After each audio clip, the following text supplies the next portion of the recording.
eu vou te contar 4 histórias bíblicas que juntas formam o manual financeiro mais completo que já foi escrito. A história de um escravo que virou o homem mais poderoso do Egito, a parábola que Jesus contou sobre investimento, a vida do homem mais rico que já existiu e a história de uma viúva que tinha só um vasinho de azeite. Cada história tem uma lição. Cada lição tem uma aplicação para a sua vida hoje. Fica comigo até o final, porque esse pode ser o vídeo mais importante que você vai assistir sobre finanças. Bora começar! Antes de entrar nas histórias, eu preciso desfazer um mal-entendido sobre Bíblia e dinheiro.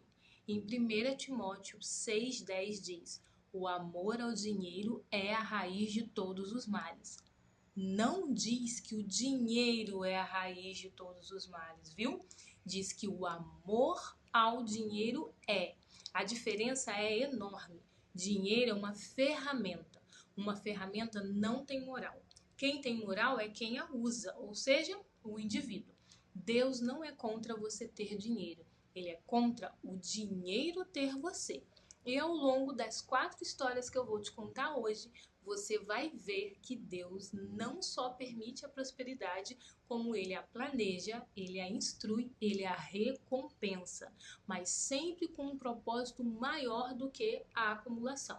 Sempre com sabedoria, com gestão, com generosidade, com fé ativa. Agora sim, vamos à primeira história. A primeira história é sobre um homem que foi traído pelos seus próprios irmãos, vendido como escravo, preso injustamente e esquecido por anos, e se tornou ainda assim o segundo homem mais poderoso do mundo conhecido. Não porque teve sorte, não porque as circunstâncias foram favoráveis, exatamente o contrário, mas porque ele carregava algo que nenhuma circunstância podia tirar: caráter, excelência e fé inabalável. Sabe de quem eu estou falando? José. E ele viveu há mais de 3.000 anos, mas o plano financeiro que ele criou, você pode aplicar hoje. José era o filho favorito de Jacó. Tinha 11 irmãos. E por causa do favor que o pai demonstrava por ele, os irmãos tinham ciúme e raiva. Num dia, quando José foi ao campo encontrar os irmãos, eles o jogaram numa cisterna. Debateram se o matavam ou não, e no fim o venderam como escravo para mercadores egípcios por 20 moedas de prata. No Egito, ele foi comprado por Potifar, um oficial do faraó. E aqui está a primeira lição de José. Em Gênesis 39:2, a Bíblia diz: o Senhor estava com José e ele prosperou, mesmo sendo escravo, mesmo numa terra estranha, mesmo tendo sido traído. José trabalhou com tanta excelência que Potifar o colocou como administrador de tudo que tinha. Mas a história não para por aí. A mulher de Potifar tentou seduzir José. Ele recusou e ela mentiu. E José foi o quê? Preso. Na prisão, a mesma coisa aconteceu. O Senhor estava com José e lhe estendeu misericórdia e lhe deu graça aos olhos do chefe do cárcere. E José foi colocado como administrador da prisão. Percebe o padrão? Onde quer que José estivesse, ele era excelente. Não porque as circunstâncias eram boas, porque ele era fiel, independente das circunstâncias. Isso é caráter. Você é excelente só quando as coisas estão bem? Ou você mantém a excelência mesmo quando está difícil? Na prisão, José interpretou os sonhos de 2 prisioneiros, um mordomo e um padeiro do faraó. Pediu que o mordomo se lembrasse dele quando saísse.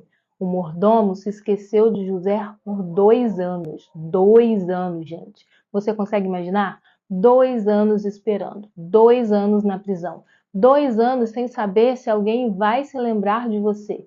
E a Bíblia não registra José desesperado, não registra José amargo, ele continuou fiel, continuou excelente, continuou confiando, até que o faraó teve um sonho que perturbou toda a corte. 7 vacas gordas e bonitas saíam do rio. Depois saíram 7 vacas magras e feias, e as vacas magras devoraram as gordas. O faraó acordou perturbado. Chamou todos os sábios e magos do Egito. Ninguém conseguiu interpretar. Foi aí que o mordomo se lembrou de José. José foi tirado da prisão, se preparou e foi levado ao faraó. E interpretou: 7 anos de vacas gordas são 7 anos de fartura. As 7 vacas magras são 7 anos de fome. Mas olha só, José não parou aí na interpretação. E aqui vem algo muito importante sobre nós. Às vezes uma pessoa nos pede uma informação. Nós temos mais para ofertar, mas nos recolhemos e decidimos dar somente aquilo que ela perguntou.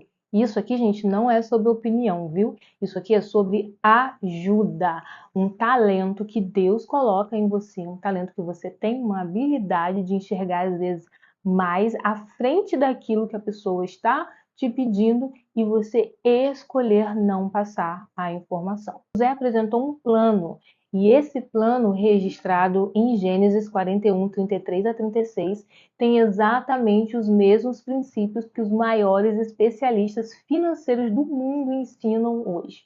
Vou ler para você. Que Faraó procure um homem sábio e entendido e o constitua sobre a terra do Egito. Que nos 7 anos de fartura se recolha 1/5 de toda a colheita, que se ajuntem mantimentos debaixo da mão do faraó e se guarde comida nas cidades.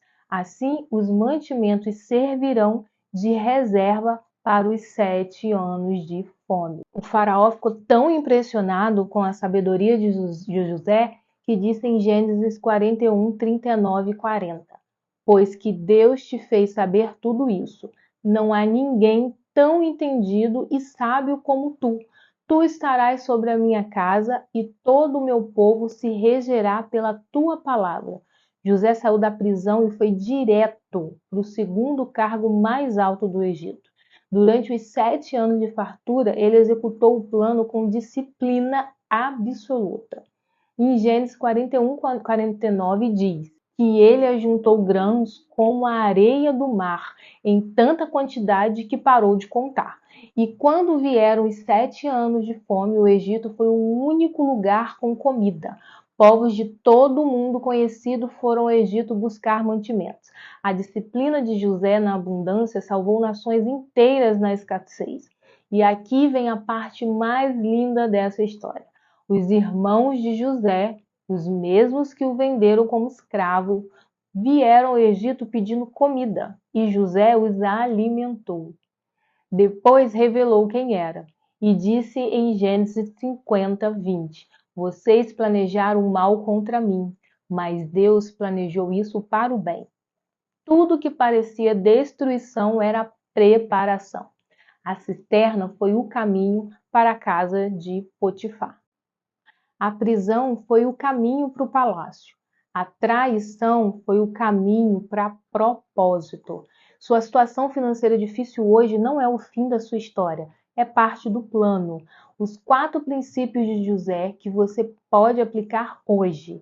Número 1, guarde na abundância, não espere uma crise. Número 2, defina uma porcentagem fixa. 20% é o ideal. Número 3, organize suas contas separadas com propósitos definidos. Número 4, pense no longo prazo. Onde você quer estar em 7 anos? Agora vamos à segunda história. Uma parábola que Jesus contou, que é um manual completo sobre investimento e que a maioria das pessoas nunca leu com os olhos financeiros. Existe uma parábola que Jesus contou e que durante séculos foi interpretada só de forma espiritual. Hoje nós vamos olhá-la com olhos financeiros. Ela é um manual completo sobre investimento, multiplicação e responsabilidade com o dinheiro, que passa pelas suas mãos. É a parábola dos talentos, Mateus 25. E o que Jesus diz nessa parábola vai surpreender você, porque ele não elogia quem guardou com medo. Ele elogia quem arriscou com sabedoria. Jesus conta a história de um homem rico que ia fazer uma longa viagem. Antes de partir, ele chamou 3 servos e distribuiu talentos, que eram unidades de dinheiro de altíssimo valor na época. Um talento equivalia aproximadamente a 20 anos de salário de um trabalhador comum. Para o primeiro servo deu 5 talentos. Para o segundo deu 2 talentos. Para o terceiro deu 1 talento. Cada um recebeu conforme a sua capacidade, e o Senhor partiu. O primeiro servo foi e negociou com os 5 talentos, e ganhou mais 5, dobrou. O segundo servo fez o mesmo com os 2 talentos, e ganhou mais 2, dobrou também. O terceiro servo foi, cavou um buraco na terra e escondeu o talento do seu senhor. Quando o senhor voltou e pediu prestação de contas, os 2 primeiros receberam a mesma resposta. Mateus 25, 21. Muito bem, servo bom e fiel. Foste fiel no pouco, eu te constituirei sobre o muito. Entra no gozo do teu senhor. E o terceiro, o que escondeu por medo? O Senhor disse em Mateus 25, 26, o servo mau e preguiçoso, e tomou o único talento que tinha e deu ao que tinha 10. Essa parábola tem 4 camadas que precisamos destrinchar. A primeira camada, Deus distribui conforme a capacidade. O Senhor não deu igual a todos, deu conforme a capacidade de cada um. Isso significa que o ponto de partida de cada pessoa é diferente, e tudo bem. Você não será julgada pelo quanto você recebeu, será julgada pelo que fez com o que recebeu, e como você buscou mais ou ficou apenas ali, guardando apenas o que tinha. Para de se comparar com quem recebeu mais e começa a perguntar: o que estou fazendo com o que tenho? Camada 2. Deus espera multiplicação. O servo que escondeu o dinheiro por medo não perdeu nada. Devolveu exatamente o que recebeu e foi chamado de mau e preguiçoso. Isso me impacta profundamente, porque muitas pessoas acham que deixar o dinheiro parado ali na poupança, rendendo abaixo da inflação, é ser responsável. Mas Jesus diz, isso é preguiça. Dinheiro parado, ele perde valor. Dinheiro investido, multiplica. Podemos usar como referência um pai rico, pai pobre, que o mesmo não trabalhe pelo dinheiro, mas que você faça o dinheiro trabalhar para você. Terceira camada, o medo paralisa e empobrece. O terceiro servo explicou por que escondeu. Tive medo, medo de perder, medo de errar, medo de arriscar. E aí, usando mais uma referência de um livro, vou usar agora a Psicologia Financeira, que diz que o medo de perder é 2 vezes mais poderoso que o prazer de ganhar. Isso se chama aversão à perda. E essa aversão faz as pessoas guardarem dinheiro em lugares errados, que não rendem, evitarem investimentos e ficarem estagnadas financeiramente por ano. O antídoto não é imprudência, é educação. Porque também não é você sair por aí colocando o seu dinheiro em um monte de pirâmide em lugares que dizem que o seu dinheiro vai render rápido, magicamente. Quanto mais você aprende sobre investimentos, menos medo você tem, porque o medo nasce da ignorância e a ignorância tem cura. Quarta camada, a lei do crescimento composto está na Bíblia. Mateus 25, 29 diz, porque a todo o que tem será dado e terá em abundância, mas o que não tem, até o que tem lhe será tirado.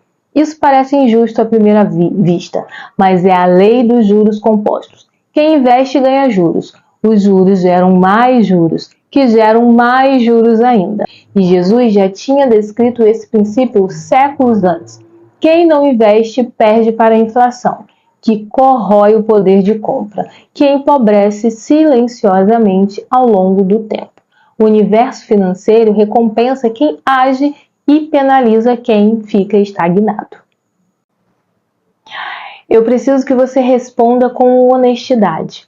Você tem se comportado como o primeiro ou o segundo servo, ou até mesmo o terceiro? Não existe resposta errada aqui, existe honestidade. Talvez você tenha escondido por medo, talvez tenha deixado parado por não saber o que fazer, talvez nunca tenha pensado em multiplicar. Isso não te condena, isso te convida. Você tem a oportunidade hoje de mudar de posição. Os 4 ensinamentos da parábola dos talentos. Vamos a eles agora. Primeiro, você não é julgado pelo quanto tem, mas pelo que faz com o que tem. Segundo, dinheiro parado não é segurança, é desobediência financeira.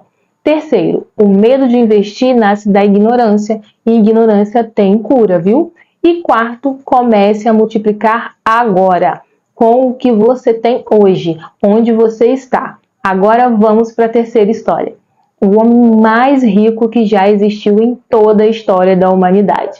Mais rico que qualquer bilionário nos tempos de hoje. E o erro devastador que ele cometeu no fim da sua vida. Salomão, filho de Davi, rei de Israel, considerado o homem mais sábio que já existiu. Historiadores estimam que a riqueza de Salomão, em valores atuais, seria tão extraordinária que ele seria o homem mais rico que todos os bilionários do mundo somado. Mais rico que o Elon Musk, mais rico que o Jeff Bezos, mais rico que qualquer pessoa viva. E o mais fascinante não é o quanto ele tinha, é como ele conseguiu e o que ele aprendeu no fim, porque Salomão também errou muito e deixou tudo documentário para que nós não cometêssemos o mesmo erro. A história começa em 1 Reis, capítulo 3. Salomão acabara de se tornar rei. Era jovem, estava inseguro, com o peso da responsabilidade. Foi a Gibeão para adorar a Deus. Ofereceu 1000 holocaustos, e naquela noite Deus apareceu a ele em sonho e disse: pede o que queres que eu te dê. Pensa nesse momento por um segundo. Deus em pessoa, né, de certa forma, dizendo: pede o que quiser. Salomão poderia ter pedido riqueza, poderia ter pedido longa vida, poderia ter pedido a morte dos seus inimigos. Mas em 1 Reis 3:9 ele disse: dá ao teu servo um coração que saiba ouvir, para julgar o teu povo e para discernir entre o bem e o mal. Ele pediu sabedoria, e Deus ficou tão agradado com esse pedido que disse em 1 Reis 3:12 e 13: farei segundo as tuas palavras. Eis que te dei coração sábio e entendido, e também te darei o que não pediste, tanto riquezas como glória, de maneira que entre os reis não haverá nenhum semelhante a ti em todos os teus dias. Salomão pediu sabedoria e recebeu riqueza como consequência. Esse é um princípio espiritual e prático ao mesmo tempo. Quem busca primeiro sabedoria encontrará riqueza no caminho, não o contrário. E aqui eu vou fazer só um adendo. Quem está buscando riqueza, dinheiro, tem várias pessoas que fazem técnicas para ganhar dinheiro, tem várias na internet. Você precisa pedir também sabedoria. Não adianta ter dinheiro, o dinheiro chegar e você não saber o que fazer com ele. Não saber multiplicar o dinheiro. Você vai viver pedindo dinheiro, o dinheiro vai vir e você vai continuar sem dinheiro porque você não sabe o que fazer com o dinheiro. Salomão escreveu grande parte dos provérbios e eles estão cheios de ensinamentos financeiros que aplicamos até hoje. Provérbios 10:4. Mãos preguiçosas empobrecem, mas mãos diligentes enriquecem. Não existe atalho legítimo. Trabalho com excelência é a base de toda a prosperidade real. Isso não significa trabalhar mais horas, viu? Significa trabalhar com mais inteligência, mais propósito, mais excelência no que a pessoa diligente faz o comum de forma extraordinária. E isso sempre é recompensado. Provérbios 11:24 e 25. Um homem generoso prospera Quem dá livremente ganha ainda mais. Quem retém o que deveria dar acaba na miséria. Generosidade e prosperidade não são opostas, são parceiras. E O Segredo de uma Mente Milionária fala sobre isso também. Pessoas ricas dão com alegria. Pessoas com mentalidade de escassez retêm com medo de faltar. Dar com generosidade genuína expande sua capacidade de receber. Isso é lei espiritual e também é lei psicológica. Provérbios 15, 22. Os planos falham por falta de conselho, mas com muitos conselheiros eles são bem-sucedidos. Se você não entende sobre dinheiro, busque aconselhamento sobre dinheiro. Claro, assistir o vídeo aqui, você já está buscando esse conhecimento também. Não porque riqueza é má, mas porque ele buscou riqueza como fim e não como meio. Riqueza é um meio de viver com liberdade, cuidar de quem você ama, servir ao próximo. Quando riqueza vira objetivo final da vida, ela vira prisão. Qual é o seu porquê financeiro? Não quanto você quer ter. Por quê? Para que você quer ter? Vamos aos 4 ensinamentos que podemos aprender com Salomão. Primeiro, busque sabedoria primeiro, riqueza é consequência. Estude, se aprimore. Segundo, trabalhe com diligência e excelência. Mãos preguiçosas empobrecem. Terceiro, seja generoso. Quem dá livremente recebe mais. Quarto, conheça seus números. Riqueza precisa de gestão ativa. E o aviso mais caro de Salomão: nunca deixe a riqueza ocupar o lugar das pessoas que você ama. Agora vamos para a quarta e última história. É a história de uma mulher sem renda, endividada, prestes a perder os filhos, que tinha só um vasinho de azeite. E foi com esse vasinho que Deus operou o milagre financeiro mais poderoso que você já vai ler, que você leu na Bíblia. Essa história é curta, são apenas 7 versículos, mas ela tem mais sabedoria financeira que muitos livros inteiros que já li. E ela fala diretamente para você que está num momento difícil, que está com dívida, que está com medo, que olha para a sua situação e não vê uma saída.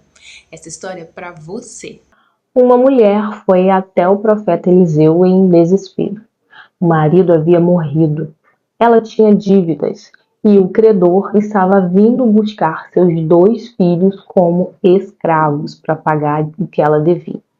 Sem renda, sem plano, sem saída visível, ela foi ao profeta porque não sabia mais o que fazer. Aqui, gente, tem um ouro, viu? Então, todas as vezes que você não souber o que fazer, você precisa procurar alguém sábio que possa te instruir como te ajudar e resolver o seu problema. Não é compartilhar o seu problema com amigos, com os familiares e com pessoas que estão em situações tão difíceis quanto as suas, às vezes até piores, porque essas pessoas não estão resolvendo nem o problema delas, então elas não vão saber te instruir da melhor forma possível. E Eliseu fez uma pergunta que parece simples, mas é uma das mais poderosas da Bíblia. Em 2 Reis 4:2, ele perguntou: que tens tu em casa? Não perguntou o que faltava, perguntou o que tem. A viúva respondeu: tua serva não tem coisa alguma em casa, exceto um vaso de azeite. E Eliseu deu uma instrução que parecia impossível.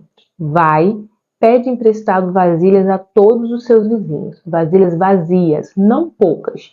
Depois entra, fecha a porta por ti e teus filhos e vai deitando azeite em todas as vasilhas. E a viúva, ela ouviu, mas ela obedeceu. Não só pediu o conselho, ela seguiu o conselho. Saiu, pediu as vasilhas aos vizinhos, voltou, fechou a porta e começou a despejar o azeite do único vaso que tinha. E o azeite não parou. Vasilha por vasilha, o azeite foi enchendo tudo. Ela mandava os filhos trazerem mais e o azeite continuava fluindo.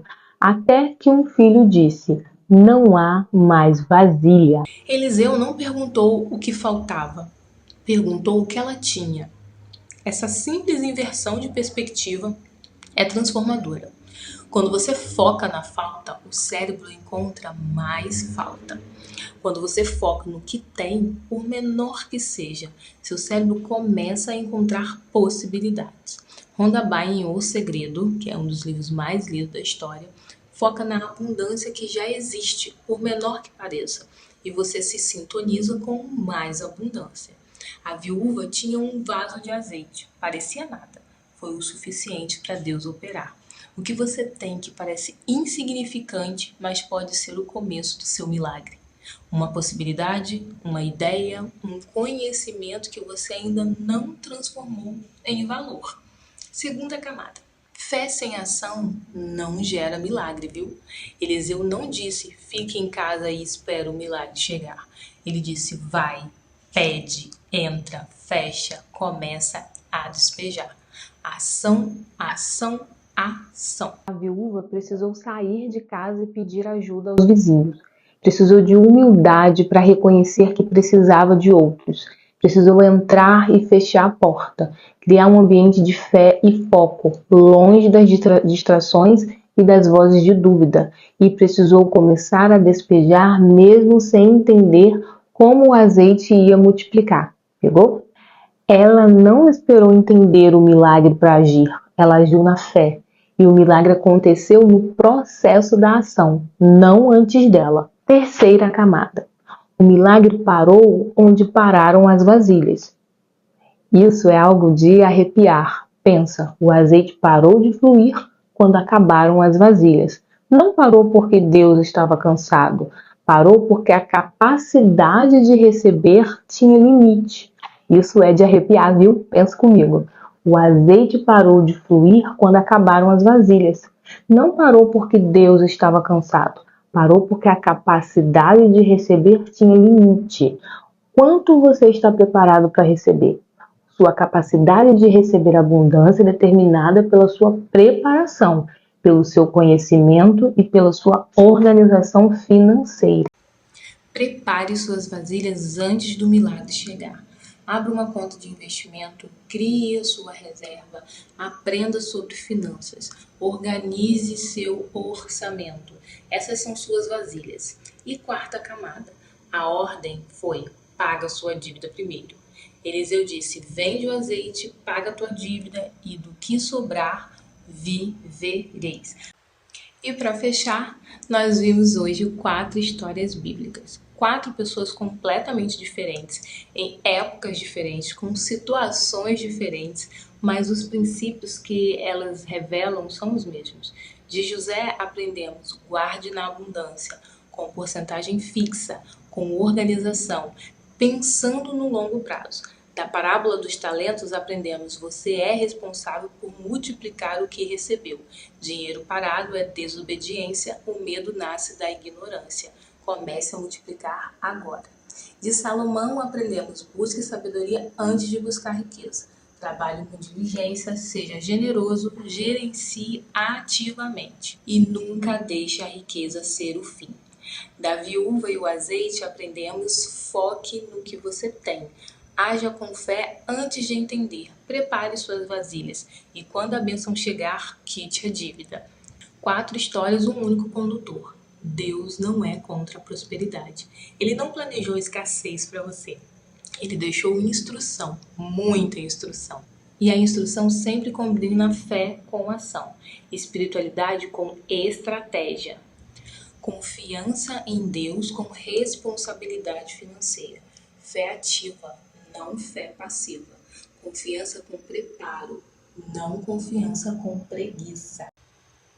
Eu quero terminar esse vídeo com uma pergunta que eu quero que você pense aí na sua casa. Qual das 4 histórias mais falou com a sua vida hoje? Eu estou aqui toda semana com conteúdo para te ajudar a caminhar nesses planos de sabedoria financeira. Até o próximo vídeo.